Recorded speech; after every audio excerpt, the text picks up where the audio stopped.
நான் வடபழனி காவல் நிலையத்தில் வந்து டிசம்பர் 31 கம்ப்ளைண்ட் பண்ணியிருந்தேன் காதல் சுகுமார்ன்றவர் மேலே. அவருக்கு எனக்கும் ஒரு ஷார்ட் ஃபிலிமில் ஒரு ஃப்ரெண்ட்ஷிப் உண்டாச்சு. அது அப்படியே நாளடைவில் ஒரு காதலாகி நாங்கள் 2 பேரும் கல்யாணம் பண்ணி ஒரு 3 வருஷமாக தனி கொடுத்து நடத்திட்டு இருந்தோம். அவர் எனக்கு டைவர்ஸ் ஆயிடுச்சின்னு சொல்லி தான் என்னை திருமணம் பண்ணார். என் கூட வாழ்ந்தார் 3 வருஷம். ஒரே வீட்டில் தான் வாழ்ந்தோம். நடுவில் தான் எனக்கு வந்து அவரை பற்றி தெரிய வந்தது. அவருக்கு வந்து டைவர்ஸ் ஆகலை, அவர் மனைவியோடு தான் இருக்கார், என் கூடயும் வாழ்ந்துட்டு அங்கேயும் வாழ்ந்துட்டு இருந்திருக்காருன்னு அப்புறம் தான் எனக்கு தெரிய வந்தது. அதனால் நான் மகளிர் காவல் நிலையத்தில் கம்ப்ளைண்ட் பண்ணியிருந்தேன். அங்கே எனக்கு கொஞ்சம் விசாரித்தாங்க. அந்த விசாரணை சரி இல்லை, அவர் என்னால் பணம் இப்போ கொடுக்க முடியாது, என்கிட்ட இல்லை, நான் எதுவுமே பண்ண முடியாதுன்னு சொல்லும்போது அந்த காவல் நிலையத்தில் என்ன சொன்னாங்கன்னா, நீங்கள் வேறு எதனா கிரேமில் கொண்டுங்கன்னு சொல்லி சொன்னதுனால சரி நான் அங்கே வந்து சிஎஸ்ஆர் வாங்கிட்டு வந்துட்டு நான் கமிஷன் ஆஃபீஸில் வந்து இப்போ நான் கம்ப்ளைண்ட் பண்ணியிருக்கேன், கொடுத்துருக்கேன். எனக்கு தக்க நடவடிக்கை எடுத்து நல்லபடியாக பண்ணி தரணுன்றது நான் கேட்டு வந்திருக்கேன்.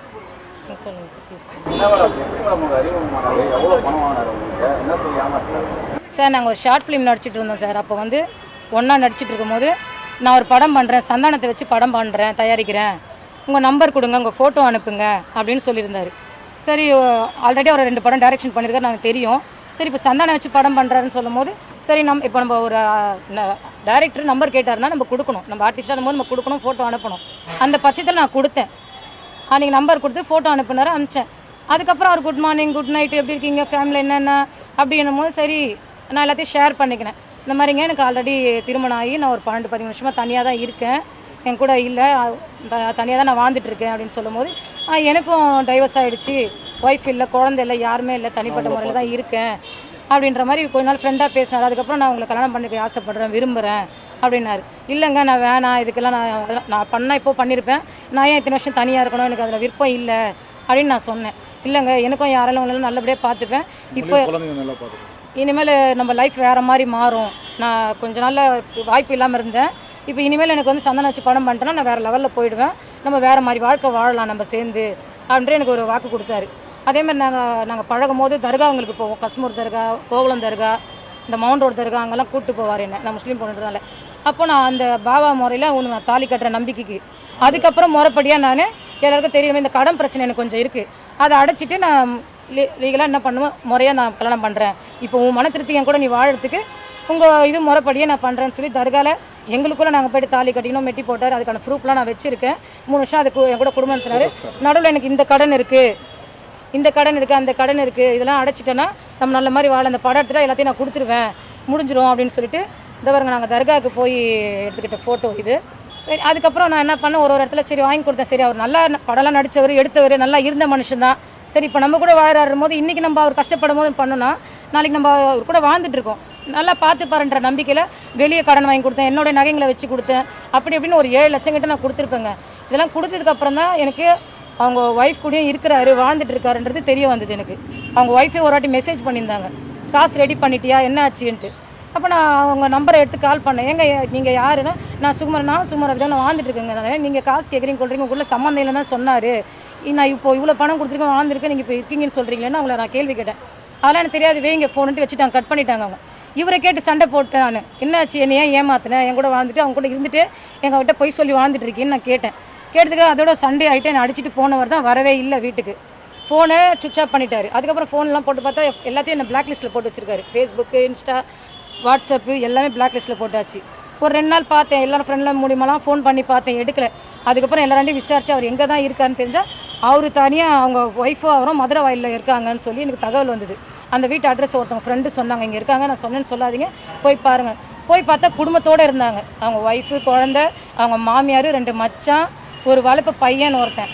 இவங்க எல்லாம் ரொம்ப தகாத வார்த்தையெல்லாம் ரொம்ப பேசினாங்க என்ன. அதை கேட்டு தாங்க மேடம் நீங்கள் என்னங்க சொல்கிறீங்க, எனக்கு பதில் சொல்லுங்கன்னா அவர் பாட்டுக்கு அம்மா நின்றுட்டு இருந்தார், எந்த பதிலுமே எனக்கு சொல்லலை. அப்புறம் நானே கத்திட்டு என்ன பண்ணு சொல்லிட்டு அவங்களாம் ஒரு மாதிரி அசிங்கமாக பேச ஆரம்பிக்கவே என் கூட ஒரு 2 டேரக்டர் வந்தாங்க, என் ஃப்ரெண்டு ஒருத்தவங்க வந்தாங்க, நாங்கள் 3 பேர் தான் போனோம். அவங்களாம் வலிச்சிட்டு வந்துட்டாங்க, மாமா ரொம்ப பெரிய பிரச்சனையாக போகுது, நீ கிளம்பி வந்துரு அப்படின்ட்டு கூப்பிட்டாங்க. அதோட வந்துட்டு சார், அதோட நான் வந்து கம்ப்ளைண்ட் பண்ணேன், நாங்கள் சரியான எனக்கு நடவடிக்கை இல்லை, அதனால் வந்துட்டு நான் எங்கள் கமிஷன் ஆஃபீஸில் வந்து கம்ப்ளைண்ட் கொடுக்க வந்திருக்கேங்க, கொடுத்துட்டேன், முடிஞ்சிருச்சு. இதுக்கப்புறம் என்ன நடவடிக்கை இருக்குன்னு விசாரிச்சாங்க. அப்படிலாம் அவர் சொல்லுங்க, அப்படிலாம் அவர் சொல்ல, அவர் வாழ்ந்ததையும் ஒத்துக்கிட்டாரு, வாங்கினதையும் ஒத்துக்கிட்டாரு.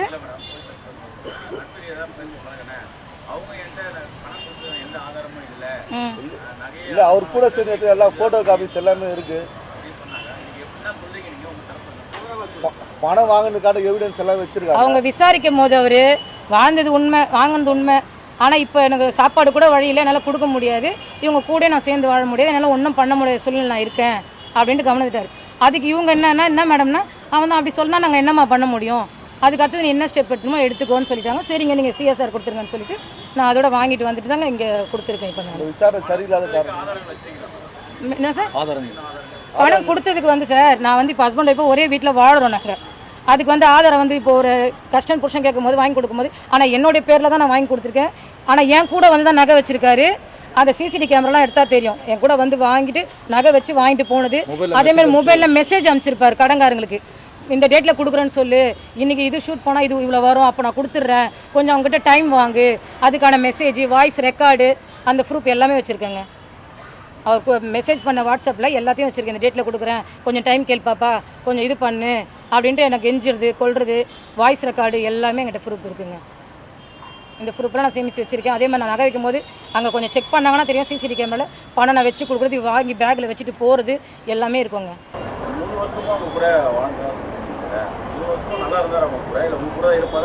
இல்லைங்க, என் கூட தான் இருப்பார், நல்லா தான் இருப்பார். அது நல்லா இருந்த காரணம் ரொம்ப அப்படியே தாங்குன்னு தாங்குவார். சரிங்களா, வீட்டில் காய்கறி நறுக்கி கொடுக்குறதுலேருந்து இது பண்ணுறதுலேருந்து எனக்கு, ஏன்னா இவ்வளோ நம்பிக்கை எதுக்கு கொடுக்குறாருன்னா, நான் என்கிட்டேருந்து நிறைய தேவை, பணம் தேவை, நான் தேவை, அதனால் அவர் என்னை வந்து அந்தளவுக்கு பார்த்துக்கிற அளவுக்கு ஏமாத்துறாரு. பணத்தால் இல்லை, ஒரு தலைவலினா கூட அப்படியே தலை ஏற்றி விடுறதுலேருந்து, அம்மா நீ ஒண்டியாக செய்யறவா, நான் காய்கறிக்கு நறுக்கி தரேன்னு, ஒன்றா தான் கறி கடிப்போம், ஒன்றா தான் வருவோம், அப்படி தான் இருந்துகிட்டு இருந்தோம் நாங்கள். அதே மாதிரி எந்த அவார்ட் ஃபங்க்ஷன் இருந்தாலும், எந்த கல்யாண ஃபங்க்ஷன் இருந்தாலும், செலிப்ரிட்டி ஃபங்க்ஷன் இருந்தாலும் என்ன தான் ஒய்ஃபாக கூப்பிட்டு போயிருக்காரு. அப்போ அந்த பட்சத்தில் எனக்கு என்ன ஆகுது, உண்மையாக தான் என் கூட இருக்காரு. இப்போது இவர் ஒரு செலிப்ரிட்டி, எல்லா ஃபங்க்ஷனும் ஒய்ஃப்னு கூப்பிட்டு போகும்போது எனக்கு நம்பிக்கை அதிகமாகுது. நம்ம தானே போயிருக்கோம், நம்ம தானே இருக்கோம், அப்போ உண்மையாக தான் நம்மக்கிட்ட வாழறாரு, அப்போ உண்மையிலேயே ஒரு டைவர்ஸ் தான் ஆயிடுச்சுன்ற நம்பிக்கையில் தான் இப்போ இனிமேலும் நம்ம தான் வாழ போகிறோம், ட்ராவல் பண்ண போகிறோன்ற இதில் தான் நான் எல்லா இடத்துலையும் பணம் வாங்கி கொடுத்தது கொண்டது. இதனால தான் உண்மை. அந்த அவார்டு அவர் எங்கெங்கே அவார்டு வாங்கினார், அவர் கூட போன ஃபோட்டோஸு, எந்தெந்த செலிபிரிட்டி ஃபங்க்ஷன் போனோம் அதோட வீடியோஸ் ஃபோட்டோஸ் எல்லாமே எங்கிட்ட இருக்குங்க. ஒரு ஆதாரம் கூட இல்லாமல் இல்லை. அதில் போன மாதம் ரோபோ சங்கரோட கல்யாண நாள் கமலா தேட்டரில் கொண்டாடினார். குணா படம் ரீரிலீஸ் பண்ணார் அவர். அப்புறம் ரேகா மேடம் வந்திருந்தாங்க அவங்க கல்யாண நாளுக்கு, அப்போ நாங்களும் போயிருந்தோம். அதோட வீடியோ ஃபோட்டோ எல்லாமே எங்கிட்ட இருக்குங்க. அதுக்கும் நான் தான் போயிருக்கேன். இவருக்கு அவார்டு எதனா கொடுத்தாங்கன்னா அந்த காமெடி அவார்டுன்னு கொடுப்பாங்க, சிறந்த காரண, அதுக்கும் நான் தான் போயிருக்கேன். 2 பேரும் சேர்ந்து வாங்கி அவார்டு ஃபோட்டோ எல்லாமே எங்கிட்ட இருக்குங்க. எல்லா ஆதாரம் ஒய்ஃபாக நான் தான் போயிருக்கேன். இப்போ நடுவில் எங்கேருந்து ஒய்ஃப் வந்தாங்கன்னு எனக்கு தெரியல. இல்லை 2 பேரும் திட்டம் போட்டு யாருன்னா ஒரு பொம்பளை ஏமாற்றிட்டு வா, ஏன்னா இப்போ நடக்கிறது தானேங்க அது, ஏமாற்றிட்டு வா நம்மளுக்கு காசு தேவைப்படுன்னு சொல்லிட்டு அந்த மாதிரி ஏமாத்தினாங்களா என்னன்னு எனக்கு தெரியலங்க. ஒரு பொம்பளை 3 வருஷமாக நான் வாழ்ந்துட்டு இருக்கேங்க, நீங்கள் டைவர்ஸ் கொடுக்காம இப்போ ஒன்றா நீங்கள் 2 பேர் இருக்குன்னு சொல்கிறீங்க, வாழ்ந்துட்டுருக்கேன்றீங்க. 3 வருஷமாக நான் ஃபேஸ்புக்கில் இன்ஸ்டாவில் ஏதாவது போஸ்ட் போடுறேன், அதுவும் மை ஹஸ்பண்ட் தான் போடுறேன், கட்டி பிடிச்சி போகிறேன், எல்லாம் போடுறேன். ஒரு பார்க்காம இருப்பாங்களா ஒரு ஒய்ஃபு? உங்களுக்கு 2 மச்சான் இருக்கு, அவன் பார்க்காம இருப்பானா? அவர் வாழ்ப்பை இவங்கள பார்க்கறது உங்ககிட்ட சொல்லாமல் இல்லையா? இப்போ அது அவங்களுக்கு தெரியுமா தெரியாதா? அப்போ தெரிஞ்சு தானே இது நடந்திருக்கு. இப்போ என்ன அவங்க வந்து கேட்டிருக்கலாம்ல, என் புருஷனோட குடும்பத்தில் என் புருஷனோட ஃபங்க்ஷன் போகிறேன், என் புருஷனோட இருக்கேன்னு கேட்டிருக்கலாம்ல. அப்போ இது இவங்க 2 பேர் சேர்ந்து என்ன ஏமாற்றிருக்காங்கங்க. இதுதான் உண்மை. இல்லைங்க, நிறைய வாட்ஸ்அப்பில் லேடிஸுங்களாம் மெசேஜ் பண்ணுவாங்க, நான் அதை கேட்டு சண்டை போடுவேன், நானே பிளாக் பண்ணுவேன். நீ எப்படி பிளாக் பண்ணாது? வாய்ப்பு கேட்க வராங்க, வாய்ப்பு கேட்க வரவங்க சார் வேணுங்க இந்த வாய்ப்பு கொடுங்க அப்படின்னு கேட்பாங்க. டார்லிங் சாப்பிட்டியா, தூங்குனியா, என்ன பண்ணுற, இந்த மாதிரி இப்படிலாம் எப்படி பேசுவாங்கன்னு சொல்லி அதனால நிறைய பிரச்சனை சண்டைலாம் ஆயிருக்குங்க. எங்களுக்கு நிறைய லேடிஸ் பழக்கமும் இருக்குது. கேட்டால் வாய்ப்பு கேட்க வராங்க, வாய்ப்பு கேட்க. நான் அதுதான் கேட்பேன், 3 வருஷமாக கூட வாழ்ந்துட்டு தான் வாய்ப்பு வாங்கி தரேன்னு சொல்லிட்டு என்கிட்ட வந்தேன், இந்த படம் எடுக்கிறேன்னு சொல்லி. எனக்கே இது வரைக்கும் வாய்ப்பு வாங்கி கொடுக்கல, உனக்கும் வாய்ப்பு இல்லை, நீ எப்படி பொம்பளைங்களுக்குலாம் வாய்ப்பு வாங்கி கொடுப்பேன்னு சொல்லி இது ஒரு பிரச்சனையாகவே போச்சுங்க எங்களுக்கு. இதெல்லாம் நடந்திருக்கு. நிறைய லேடிஸுங்க வாய்ப்பு வாங்கி தரேன்னு சொல்லிட்டு பேசுறது, மெசேஜ் பண்ணுறது, இது எல்லாமே பண்ணியிருக்காரு.